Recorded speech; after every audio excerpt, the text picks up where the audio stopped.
Hi, this is Laura from the Solano Resource Conservation District, and I am here celebrating Earth Day.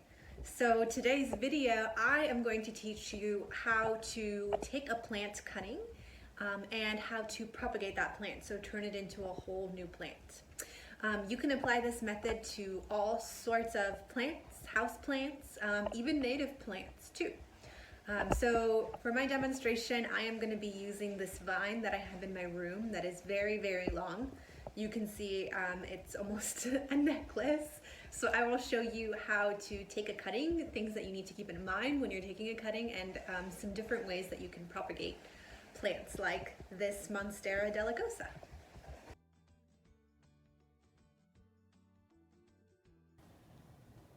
So this plant is quite long, so to show you the best way to propagate this plant and many others like it, what I'm going to do is I'm going to take a really long cutting and then I'm going to cut it up into different segments and go from there.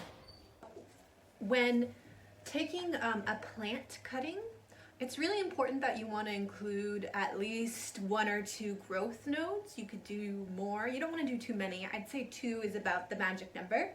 So the growth nodes are where the leaves are located. And on this plant, it has like these little aerial roots. So this is a good sign of a growth node. So that is where the actual root is going to come from in the plant. So I'm going to take multiple cuttings of this. And I want to make sure that I at least have 2 growth nodes in each cutting. So I have my handy scissors and I'm just gonna cut this up. So let's see, this is probably good right here. So here's one cutting.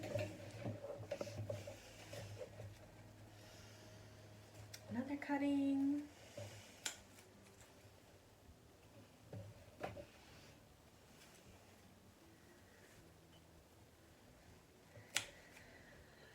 Another cutting.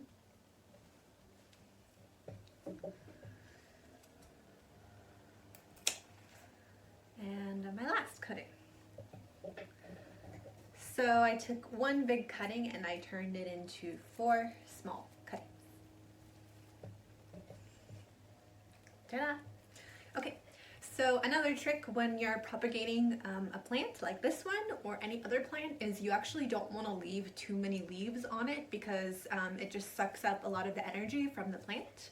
So I'm gonna tear off 2 of the leaves so that I have my 2 growth nodes but only a few leaves at the top. And that'll just make it easier for the plant to put out roots, and it'll lead towards like a higher chance of success for With this plant in particular, I've had a lot of success with just propagating it in water. So I have some reusable containers and I just plop in my cuttings, making sure that those growth nodes that I pointed out earlier are in the water. So you want them to be submerged in the water.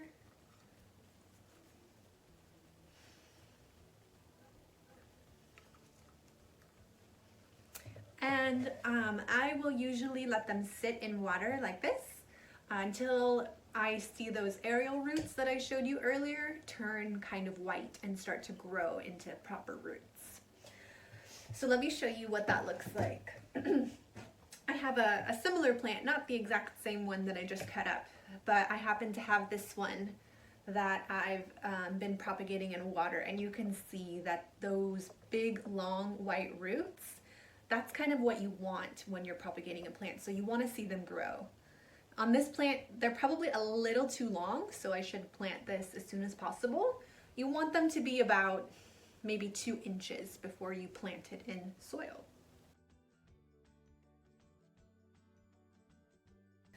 So this is that same plant that I cut up today. I propagated some of the same plant earlier this week. And it got its long roots and I planted it. So once your roots are long enough, you can go ahead and plant it in a pot and water it, and you got a whole new plant to take care of. All right, Thanks for tuning in.